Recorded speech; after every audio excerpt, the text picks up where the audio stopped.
So you are inside this episode, and what we're going to unwrap for you is manifestation in motherhood. How can you actually manifest when life is chaotic? Well, how can you actually manifest when life is chaotic? And so before going into this episode, I was kind of thinking about my own life, if you will, and how it could be so easy for me to say, no, I'm not going to do this.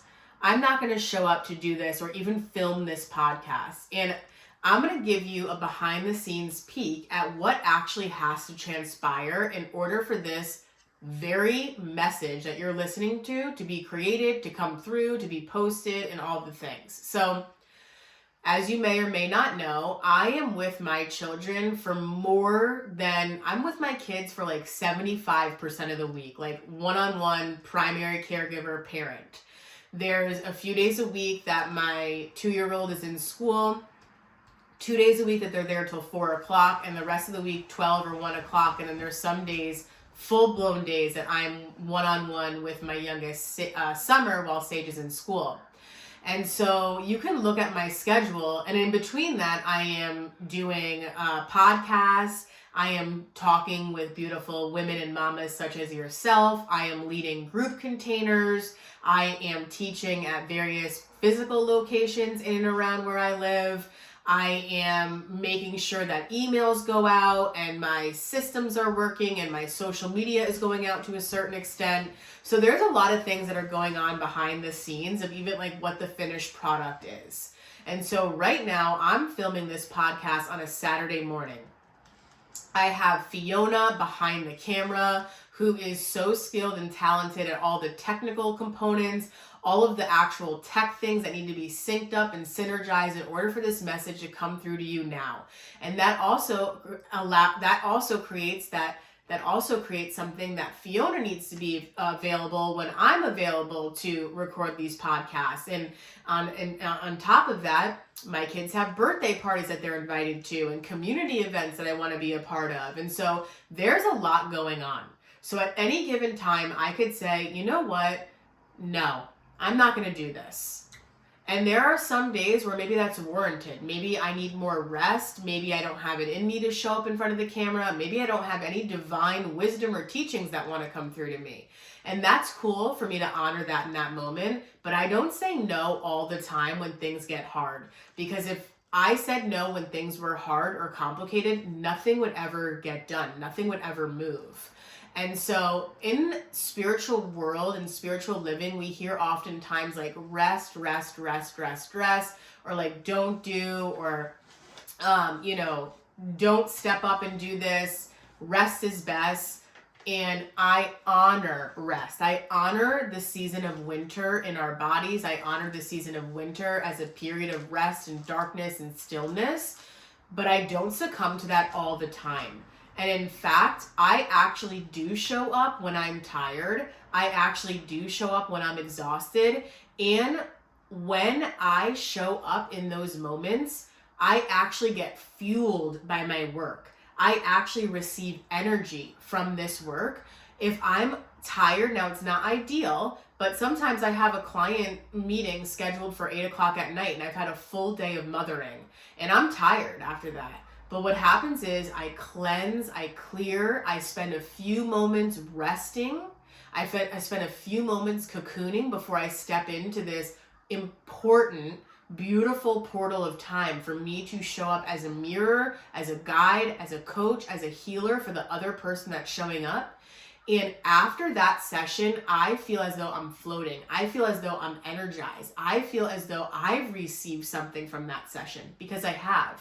If I had listened to that voice in the back of my mind that's like, you know what, you need to rest, you know what, you need to stop, and just did that for the rest of the night, I actually wouldn't be regenerated. I actually wouldn't feel a sense of renewal. So you know that you're fully in your passion when you're seemingly tired in your day, and then all of a sudden you sit down to the thing that lights you up and you actually feel more energized from it. You know that that's the right thing for you to do. So what I'm saying again is a flow, is like this, there's a nuance, and the only person that has this answer is you, for you to really distinguish when is it appropriate for you to rest and for how long, and then how are you using resting and exhaustion as an excuse. Ooh, I know that feels so hard to say, especially in motherhood, because it is exhausting. It is all encompassing. It is so many different things at one time. It's so many different places that your brain has to be, your body has to be holding, carrying, and all these things. And it's also what we could use as a scapegoat to say, like, I'm way too tired to show up for myself. I'm way too tired to do this. And before you just kind of like, relax into that as a reality, ask yourself, actually, what I would be showing up to do in the first minute might be really hard, but after that, will I feel more fulfilled? Where I feel like this is actually filling up my cup? Where I feel more energy from actually putting forth this effort now and this energy now? And if the answer is yes, it's do it.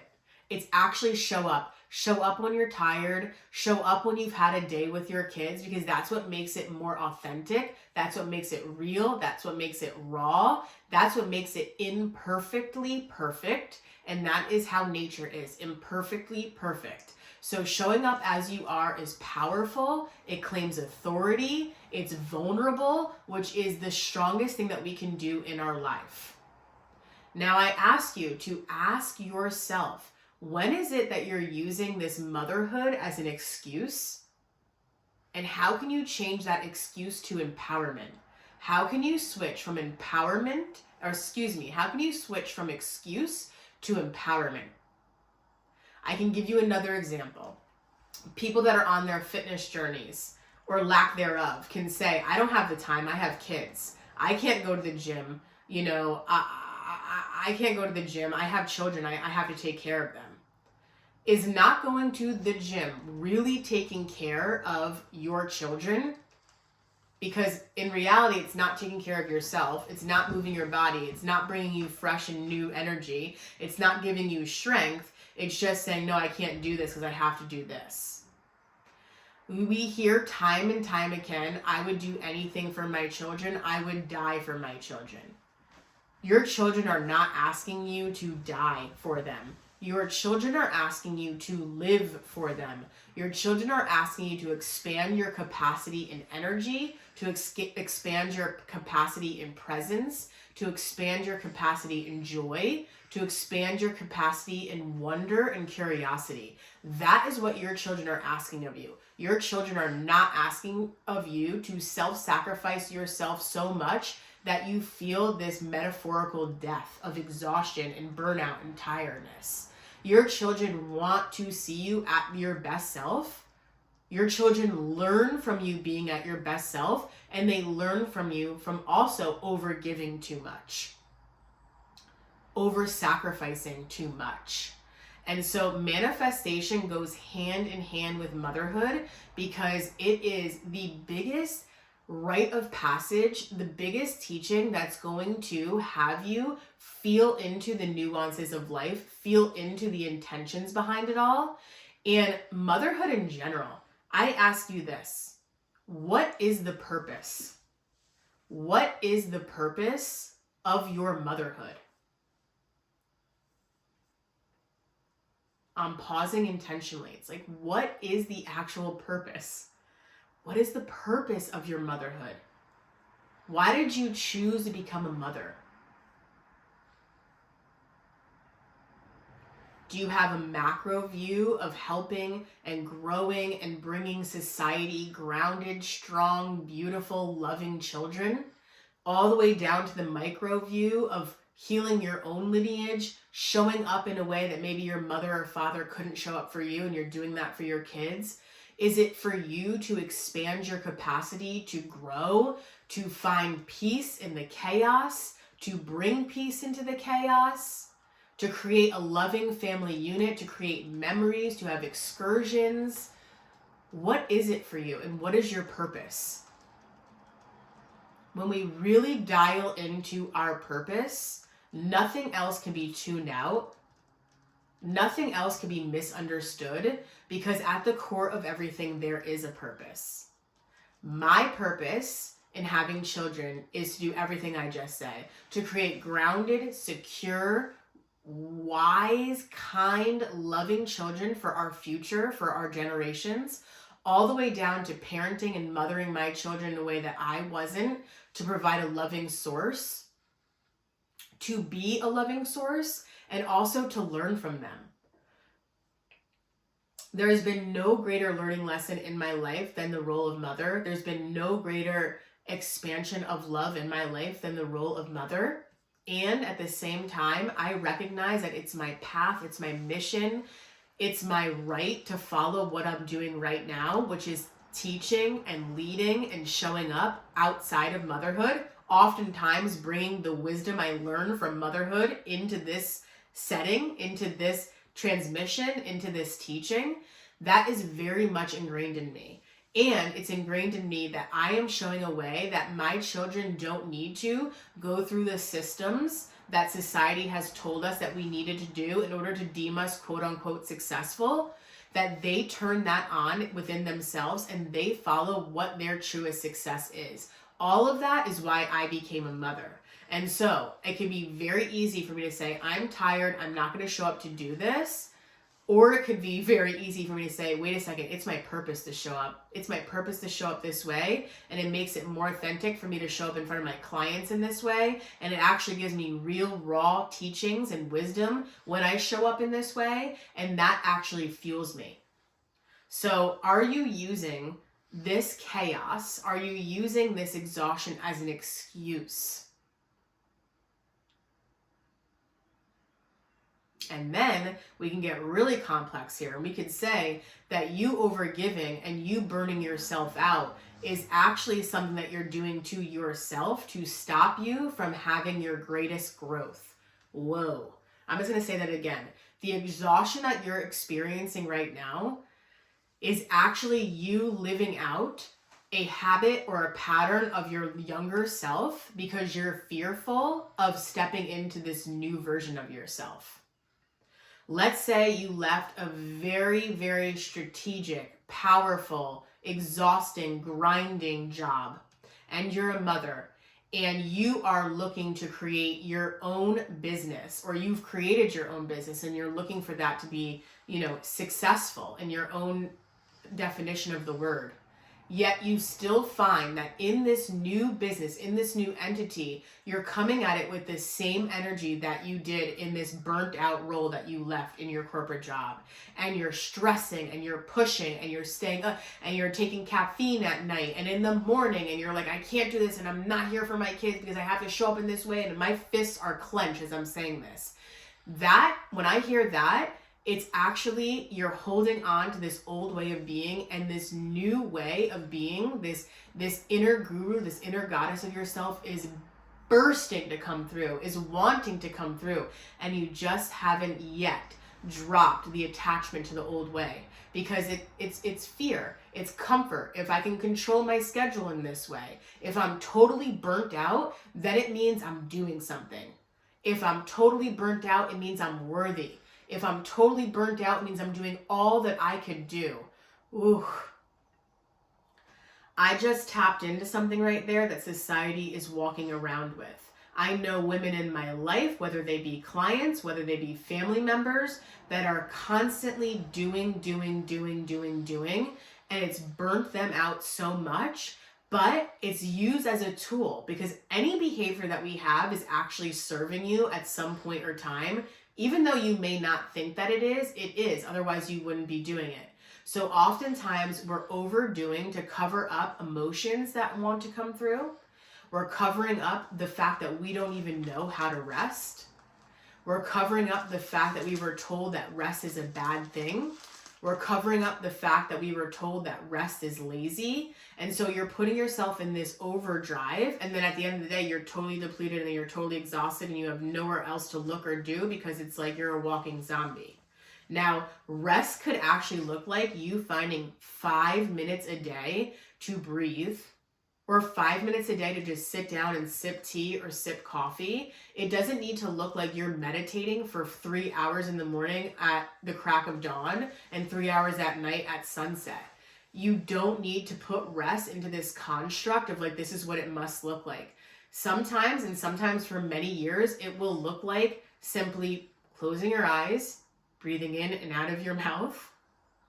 It may look like you getting a pedicure. It may look like you getting a walk for 20 minutes a day.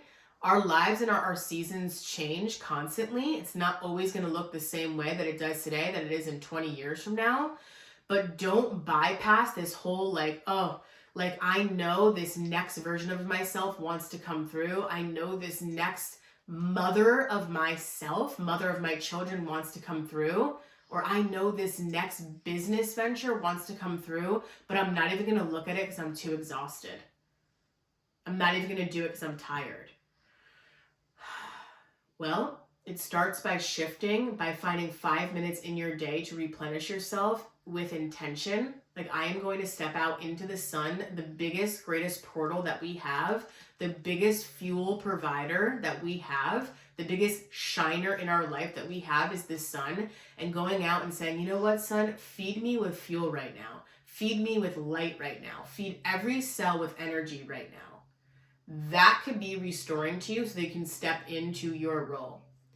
I know because I've been here myself that sometimes it's like so exhausting that you're like, you know what, mindless TV, here's reality TV. Let's just like plug in and watch it for 3 hours at night. And that will be that because this is not my life and let me escape it for a bit. Now, I understand this because I say this with empathy and understanding and compassion. When it's really like, maybe it's shutting that computer screen off and going to bed a little bit earlier. Maybe it's changing up your habits to reading a book at night.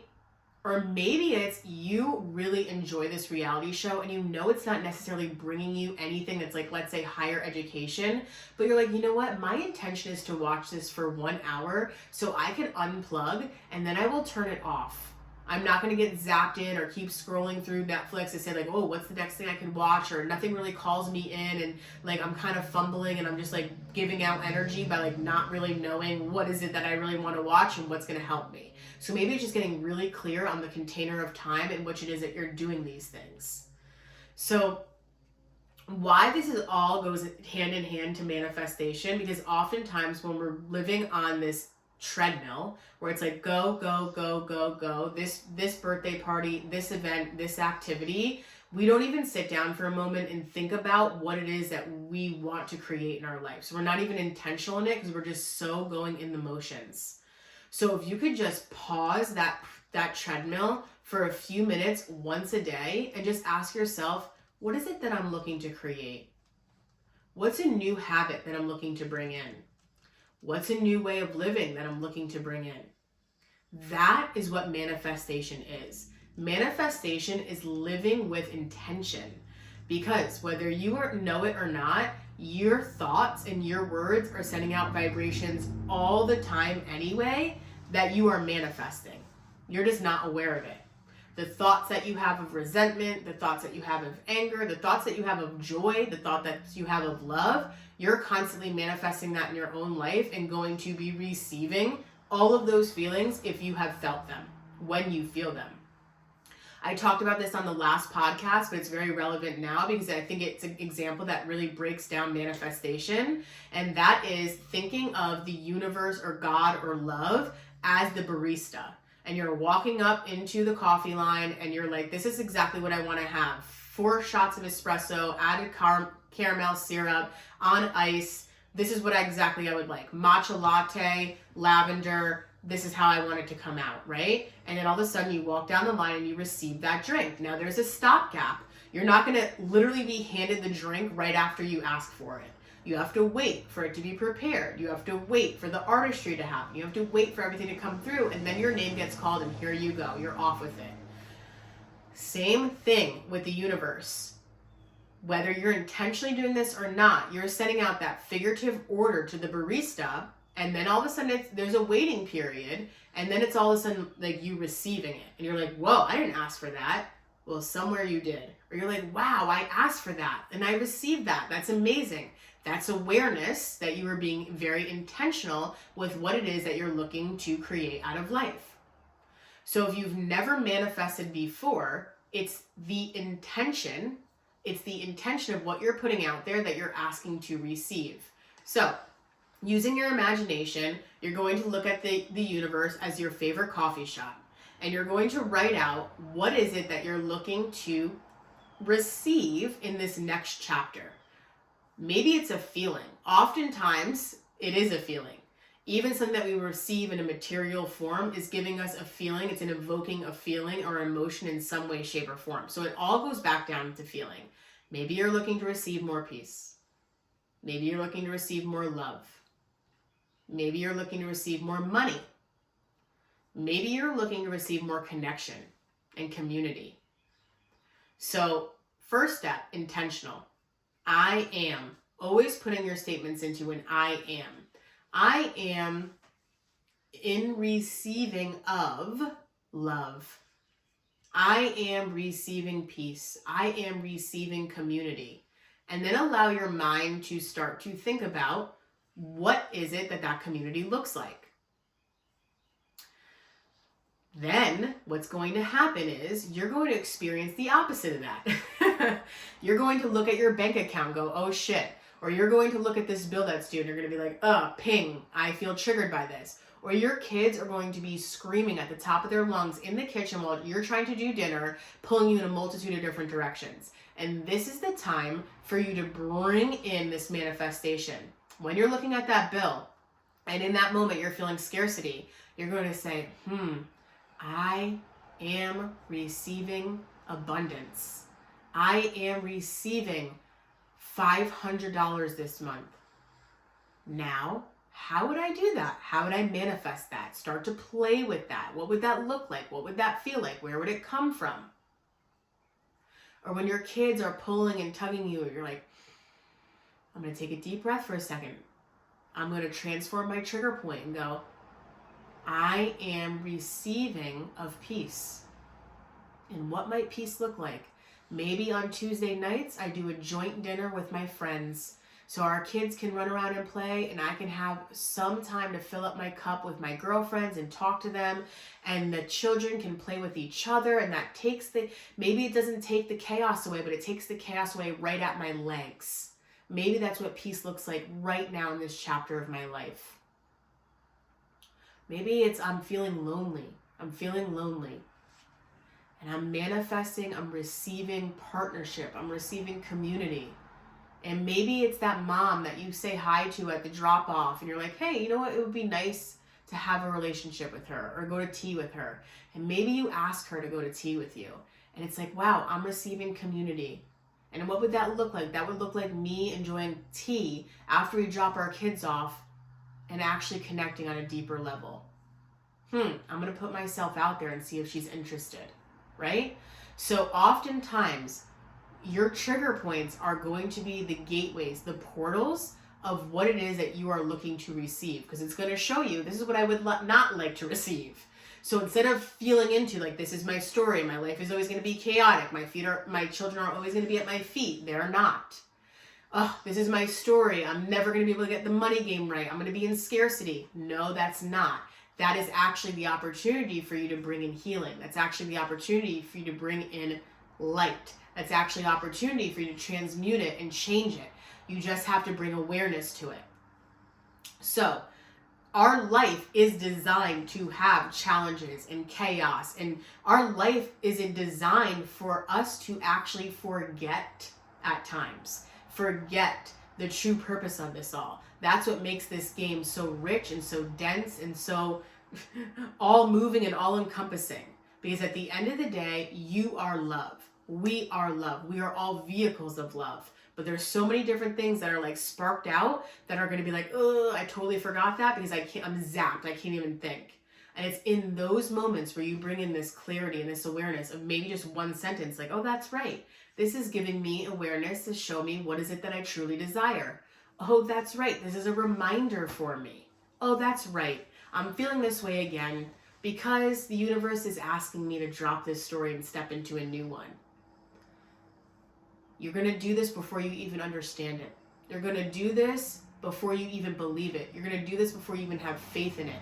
You're going to put something on your phone that goes off every day at the wildest time of your day. It's at 3 o'clock, everyone comes home, 3 to 6. Have a few reminders that go off on your phone that just are like an alarm that you can do, like a gong or like, I don't know, like a river sound that's like, hey, I'm here, I love you. Set your own self these love reminders. Set yourself these own times for you to remind yourself of who you are and what is it that you're creating.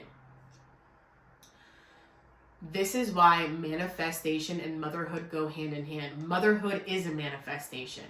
You had this intention of becoming a mother. Whether that started with you when you were a 1-year-old and you picked up a doll and you were nursing it and holding it and carrying it and pushing it in the stroller, whether this desire happened when you met your husband or your partner and you're like, yes, I want to have a baby with you, whether this desire happened somewhere when you're watching a movie and you're 13 and you're like, wow, this would be so lovely, or the relationship that you had with your mom, somewhere this idea was sparked for you to become a mother. And then there's this waiting period, this time. You're living your life, you're learning, you're evolving, you're changing. And then there's this time where you actually conceive this baby and you're still waiting and you're growing and you're expanding your body, your blood, your capacity, your brain. Everything is in expansion mode. And then all of a sudden you birth this creation, this being that is what you desired, and you're holding it. And then even still, this being grows and changes forms and develops and has personalities and emotions and its own life and its own breath, and you too change and develop and expand and change. So it's a walking, constant manifestation all the time. And that is why not to wait until your children are grown, not to wait until your children are out of the home, not to wait until you feel rested enough, because chances are that's not going to come. It's actually gently pulling yourself, guiding yourself to get over that threshold of exhaustion, over that threshold of confusion, and then going, oh, wow, this is actually energizing me. This is my passion to bead necklaces and bracelets at night after my kids go to bed. And I feel creative, and I feel like this is an outlet, and I feel like this is having me let go of some pent up things that are in my brain and my body. And then not only that, I feel good about it. And look at those colors that I'm looking at make me feel good. You see where I'm going here? It's easy for you to succumb to, I'm not into it right now. Instead, take that moment of uncomfortability and do something with it for a second. And then witness, how may that change my body? Am I feeling more comfortable? Am I feeling electric? Am I feeling energetic? And then really feeling into that and noticing that that's you following your true north. Because I'm going to wrap this up by saying this. Your children are not asking you to die for them. Your children are asking you to live for them. To live for them. To expand your capacity. To expand your confidence. To expand your groundedness. To expand your joy. To expand yourself in what it is that you love to do. You want your children to look back at you one day and go, wow, my mom loved mothering us. And also my mom loved teaching Zumba. My mom loved creating her jewelry line. My mom loved planning retreats to other places in the world where she would take families and children and their mothers and help them and create community. Because then that empowers them to go, wow, I want to go find what I love. And isn't that the whole purpose of all of this, is for each of us to find what it is that we love, who we love, what we love, where we love, and be in love? That is the purpose of all of this. So do not stunt yourself and stop yourself and wait for, I'm going to manifest the life that I truly want when it makes sense. Oh my gosh, that's your logical mind in overdrive. That's your fear in overdrive. That's your old way of being, not wanting to let go. That's what that is. It's never going to make sense. It's never going to make sense. When you're trying to bring in a baby into the world, it's never a perfect time. And then your next kid, it's never a perfect time. The perfect time is when you have the desire and to follow that call. And then life will then follow you after. You have to set the course. You have to walk with that torch. I know I've said this before and I'll say this again. People are like, well, we had no idea how we were going to make it work when we had this next baby. We just did. After the baby came, you just did. Because that's what life is about. You don't know what's going to happen. You don't know how to make this all work until you have it in the present moment. You're like, oh, okay, I need to make this shift. I need to make this adjustment. I need to do this now. And then it just all works. So that's what's happening energetically. Don't wait. There'll never be the perfect moment. And it's your brain talking you out of your next version of yourself. It's your brain, it's your fear stopping you from being your higher self. And you have a duty to bring that inner guru out. You have a duty to show yourself, to show your partner, to show your children, to show your family and your community how it is that you show up when you're embodied. And what that means is bringing in all of that into yourselves to say, yes, this lights me up and I deserve to spend time on this. Yes, this lights me up and I deserve to spend time on this. So I ask you, imagine, play, put in that order to the figurative barista. Wait, be patient, harnessing and knowing that you are going to get what you receive. You are going to get what you give out. You are going to receive that. And dream about it, play with it, and don't forget about it in those crazy times. Don't put it on the back burner. This is actually the true essence of what it is to be a mother and the true essence of what it is to manifest. I want to hear all about what it is that you're manifesting in motherhood and outside of motherhood. I want to hear about where your struggles are with it, where your wins are with it. I want to hear from you. So please share with me. That clarifies to the universe, that actually sends out a clarifying statement to say, not only am I thinking about it or writing about it, but I'm sharing about it and using my voice, my throat chakra to be candid about it. That then sends the ripple out tenfold. So DM me, email me, ask me about how we can compound this manifestation and really bring it forth in your life if you're having struggles with it. I am here for you. I love you. You manifested mama you. I cannot wait to celebrate with you all of the things that you're bringing into your life, that you're embodying so that you are becoming the next woman and next version of yourself. See you soon.